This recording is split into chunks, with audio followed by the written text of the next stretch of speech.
আসসালামু আলাইকুম এভরিওয়ান। শুরু করছি আমি তো ভালোবাসি তোকে উপন্যাসের সিজন 2। লিখেছেন ফারজানা মনি। পর্ব 5 থেকে 8। মেঘ বলছে, কী রে, কখন থেকে ডাকছি? ছাদে কি করছিলি? না মানে আপু, আমার তো ছাদে একটা ড্রেস শুকাতে দেওয়া ছিল, ওটা আনতে গেছিলাম। তাহলে ড্রেস কোথায়? তোমার ডাক শুনে নিচে চলে আসলাম, তাই আর আনিনি। আচ্ছা শোন, এই লেহেঙ্গাটা নিয়ে যা, ভাইয়া দিয়েছে, বলেছে বন্যাদের বাড়িতে যাওয়ার সময় পরতে। কিন্তু আপু, এটা তো পুরো বন্যাপুর লেহেঙ্গার মতো। তোর কি মনে নেই, ভাইয়াকে বলেছিলাম ভাইয়ার বিয়েতে আমরা তিনজন একই রকম লেহেঙ্গা পরবো? ও হ্যাঁ, মনে আছে। একটু পর আমি তোর রুমে আসব, তারপর একসাথে রেডি হব। আপু, আপু, আবির ভাই এসেছে? এখন ঘুমাচ্ছে। ওহ ঠিক আছে, আমি রুমে যাই বলে মিম চলে গেল। মেঘ নিচে আসলো, দেখলো মালিহা খান, হালিমা খান, আকলিমা খান মেহমানের নাস্তা দিতে ব্যস্ত। মাহমুদা খান আবিরের মামি ও মিমের খালার সাথে গল্প করছে। মেঘ গিয়ে মাহমুদা খানের কাঁধে মাথা রাখলো। মাহমুদা খান বলছে, কি হয়েছে মেঘ, শরীর ঠিক আছে? ভাবছি। কি ভাবছিস? ভাবছি এই যে বিয়ের পর এখন তুমি আর আমায় আদর করো না। মাহমুদা খান মেঘের কান টেনে ধরে বলল, ওরে দুষ্টু, তুই আর বড় হবি না। মেঘ খিলখিল করে হেসে দিল। মালা দূরের চেয়ারে বসে মেঘকে দেখছে। গত 2 মাস আগে মালার বিয়ে হয়েছে, স্বামী প্রবাসী। বিয়ের 1 মাস পরে মালাকে রেখে তার স্বামী প্রবাসে পাড়ি জমিয়েছে। মালা মেঘকে দেখে ভাবছে, একটা মেয়ে কীভাবে এতটা ভাগ্যবতী হয়, যার জীবনে আবির ভাইয়ের মতো একটা স্বামী আছে। তার জীবনে আর কিছু প্রয়োজন নেই। মেঘ, তুমি সত্যি একজন ভাগ্যবতী, যাকে আমি হাজার চেয়েও পাইনি। সে তোমাকে বহু বছর আগেই নিজ থেকে ধরা দিয়েছে। ভেবেই মালা দীর্ঘশ্বাস ফেলল। মিম দৌড়ে গিয়ে রুমে ধপাস করে দরজা বন্ধ করে বিছানায় শুয়ে পড়ল। বাম হাতটা বুকে চেপে ধরে আছে। আজকাল আরিফকে দেখলে তার হৃদস্পন্দনটা বেড়ে যায়, বুকের ভেতর কেমন জানি ধুকপুক করে। তার সামনে পড়লে অনেক লজ্জা লাগে। তাহলে এটার নাম কি কিশোরী বয়সের আবেগ? অন্যদিকে আরিফ আবার ছাদে চলে গেল। কিছুক্ষণ ছাদের সোফায় বসে থাকার পর একটা রক্তিম গোলাপের দিকে তার চোখ আটকালো। সেই মুহূর্তেই উঠে গিয়ে তা ছিঁড়ে এনে আবার সোফায় এসে বসল। আরিফ গোলাপটিকে দেখছে, গভীর দৃষ্টিতে দেখছে। হয়তো এই গোলাপের মাঝে তার প্রেয়সীর লাজে রক্তিম চেহারাটা সে খুঁজছে। হঠাৎ আকাশের পানে তাকিয়ে আরিফ বলে উঠল, প্রেয়সী, আমি তোমাকে চাই, সব সময় চাই। জানি না আমাদের কখনো মিলন হবে কিনা, কিন্তু মৃত্যুর পরেও আমার হৃদয় থেকে ভালোবাসা একটুও কমবে না। তারপরও যদি আমি তোমাকে না পাই, তুমি আমার হৃদয় থেকে একটু বিচ্ছিন্নও হবে না। বাস্তব না হও, কল্পনাতে শুধু তুমি আমার। বেলা 12টা বাজে। মেঘ রুমে গিয়ে আবিরের শান্ত মুখের পানে তাকিয়ে আছে। এই ঘুমন্ত পুরুষটি একান্তই মেঘের ব্যক্তিগত পুরুষ। হঠাৎ আবির চোখ বন্ধ রেখে বলল, বউ, এভাবে তাকিও না প্লিজ, আমার লজ্জা লাগে। মেঘ চোখ সরিয়ে নিল আর বলল, বেলা 12টা বাজে, এবার তো জেগে উঠুন। আমি মিমের রুমে যাচ্ছি রেডি হতে, আপনি উঠে নামাজে যান। বলেই মেঘ চলে গেল। আবির অবাক। যাহ, এর আবার কি হলো? আমার লজ্জা লাগলে আমি বলতেও পারবো না? এজন্যই লোকেরা বলে, বউয়ের মন বোঝা নয় রে নয় সোজা। বলেই আবির তোয়ালে কাঁধে তুলে গোসলে গেল। মিম আর মেঘ সাজতে বসেছে, পুরো ঘর এলোমেলো করে নিয়েছে। তখনই রুমে আদি ঢুকলো, বলল, তোমরা কি করছো? কেন, আম্মু বলেছে আজকে রেডি হতে দেরি হলে রেখে চলে যাবে তোমাদের। তুই কি আমাদের এটা বলতে এসেছিস নাকি অন্য কোনো মতলব এসেছিস? না মানে, আসলে তোমাকে দেখতে এলাম। দেখা শেষ? তাহলে এখনই বের হয়ে যা রুম থেকে। ভাবছি, মানে আদি বলল, ভাবছি? কি ভাবছিস? তোমাকে তেঁতুল গাছের পেত্নির মতো লাগছে। শেওড়া গাছেও, শেওড়া গাছেরও? আদির বাচ্চা আদি! বলেই মিম চিৎকার দিল। আদি ছুটে দৌড় লাগালো। কাঁদো কাঁদো হয়ে মেঘের দিকে তাকিয়ে আছে মিম। আপু, তুমি আদিকে কেন কিছু বললে না? ও আমাকে তেঁতুল গাছের পেত্নী বলেছে। শেওড়া গাছের পেত্নীও তো বলেছে, মেঘ বলল। সেটা কেন বলছিস না? মিম বলতেছে, আপু তুমিও? মেঘ মিমের রাগ বুঝতে পেরে বলল, সুন্দর লাগছে মিম, মনে হচ্ছে রাজকন্যা রাজকন্যা একটা ভাব আছে, শুধু একটা রাজপুত্রের অভাব। মাত্র এসএসসি দিয়ে কলেজে উঠা কিশোরীর মনে আবেগের সাদা মেঘ ওড়ে আজকাল। শাড়ি অপছন্দ করা মেয়েটাও এখন শাড়ি দেখলে তাকিয়ে থাকে।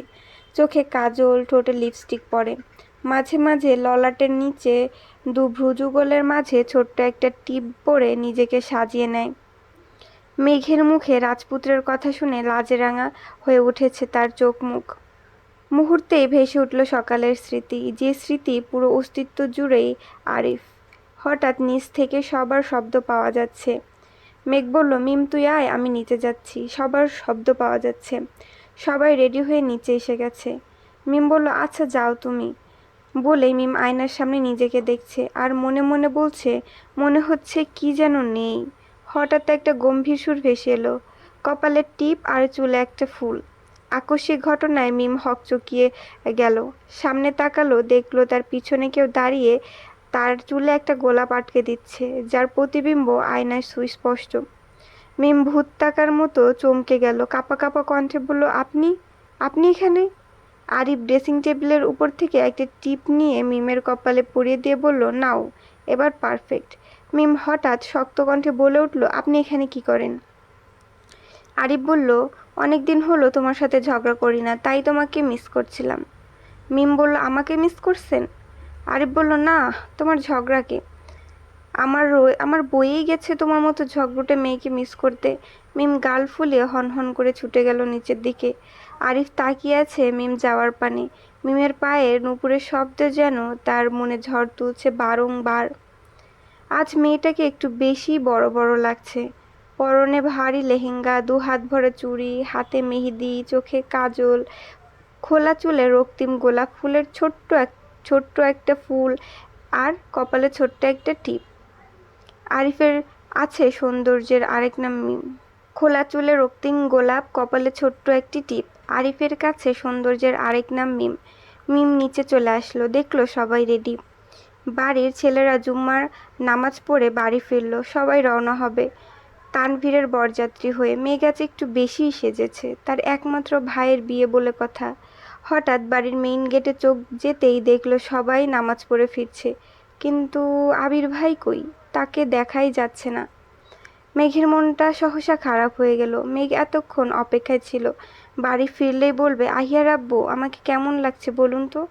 কিন্তু তিনি কোথায়? হঠাৎ বাইকের শব্দে মেঘের হুঁশ ফিরল। দেখলো আবির হেলমেট খুলে বাইকটি পার্ক করছে, তার হাতে ছোট্ট একটা শপিং ব্যাগ। আবির বাড়ির ভিতরে ঢুকে দেখলো বাড়ির মেয়েরা রেডি, আর ছেলেরা সবাই যে যার মতো নামাজ পড়ে সে রেডি হয়ে নিচ্ছে। মালিহা খান বলল, কিরে আবির, এতক্ষণ কোথায় ছিলি? আবির বলে, আম্মু একটা কাজ ছিল, নামাজের পর সেখানেই গিয়েছিলাম। মালিহা খান বলল, আচ্ছা উপরে যা, রেডি হয়ে নে। আবার উপরে গিয়ে 2 মিনিটের মাথায় মেঘকে ডাকছে আবির। মেঘ হন্তদন্ত হয়ে ছুটল সেদিকে। এটা দেখে বাড়ির বড়রা মুচকি হাসল। হালিমা খান বলেই উঠলেন, এদের দেখলে মনটা জুড়িয়ে যায়। মেঘ আবিরকে বলছে, কি হয়েছে আহিয়ার আব্বু? আবির দরজার দিকে তাকিয়ে দেখলো মেঘ একটা নীল রঙের লেহেঙ্গা পরে দাঁড়িয়ে আছে। তানভীর যখন বর্ণার জন্য শপিংয়ে গিয়েছিল তখন তানভীর একই রকম 3টা লেহেঙ্গা নেয়। আগের মিম আর আর মেঘের জন্য নীল রঙের লেহেঙ্গা চয়েস করে নেয়, আর তানভীর বর্ণার জন্য মেরুন কালারের লেহেঙ্গা চয়েস করে। নীল লেহেঙ্গাতে আবিরের অষ্টাদশীকে যেন নীল পরি লাগছে। আবির কিছুক্ষণ তাকিয়ে থেকে বলল, আমার নীল পাঞ্জাবিটা খুঁজে পাচ্ছি না, যেটা গত পরশু আনলাম। আলমারিতে খুঁজলে তা কি করে পাবেন?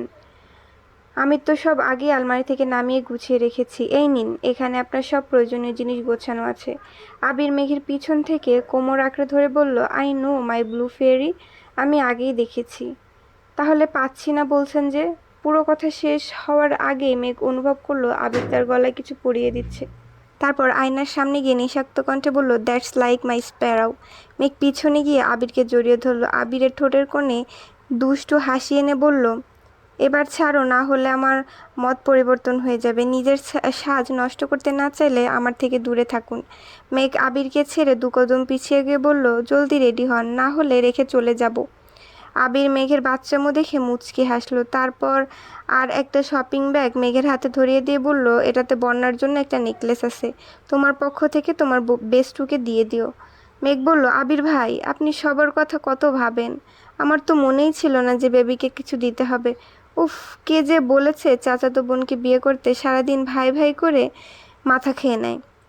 এত ভাই ভাই করলে বাচ্চার বাপ কখনোই হতে পারবো না, আর আমার আহিয়াও আসবে না। হায়রে কপাল আমার।